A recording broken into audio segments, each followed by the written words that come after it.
স্বামীৰ বিৰুদ্ধে গোচৰ কি কৰিছে, কাক বিয়া কৰাইছে, আনাটো কনফাৰ্ম, ফটো আছে, ক'ত চাকৰি কৰে সি,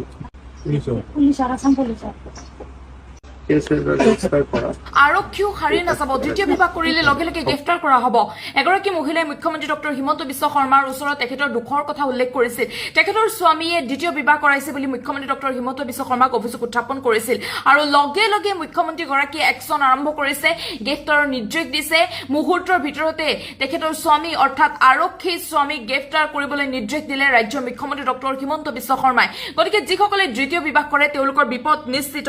এগৰাকী দুৰ্ভগীয়া মহিলাৰ কাষত থিয় দিলে মুখ্যমন্ত্ৰী ডক্টৰ হিমন্ত বিশ্ব শৰ্মাই। তেখেতে অভিযোগ কৰাৰ পিছতে মুখ্যমন্ত্ৰীগৰাকীয়ে উল্লেখ কৰিলে যে মই তোৰ লগত আছো ভনী, তই চিন্তা নকৰিবি, তোৰ ব্যৱস্থা মই কৰিম। যিহেতু মহিলাগৰাকীয়ে ক'লে যে 16 তাৰিখে স্বামীয়ে ডিভোৰ্চ বিচাৰিছিল, ফটো প্ৰেৰণ কৰে হোৱাটছএপত আৰু তাৰ পিছতে মহিলাগৰাকী উপায়ন্ত হৈ কাষ চাপিব লগা হ'ল মুখ্যমন্ত্ৰী ডক্টৰ হিমন্ত বিশ্ব শৰ্মা আৰু মুখ্যমন্ত্ৰীগৰাকীয়ে তৎকালীনভাৱে তেখেতৰ স্বামীক অৰ্থাৎ অসম আৰক্ষীত কৰ্মৰত স্বামীক গ্ৰেফতাৰৰ নিৰ্দেশ দিলে ৰাজ্যৰ মুখ্যমন্ত্ৰী ডক্টৰ হিমন্ত বিশ্ব শৰ্মাই।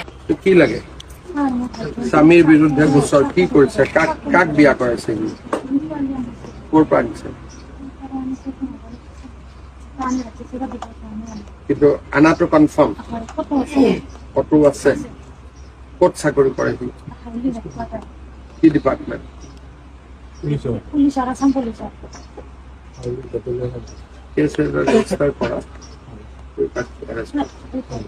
মই কৰিছিলো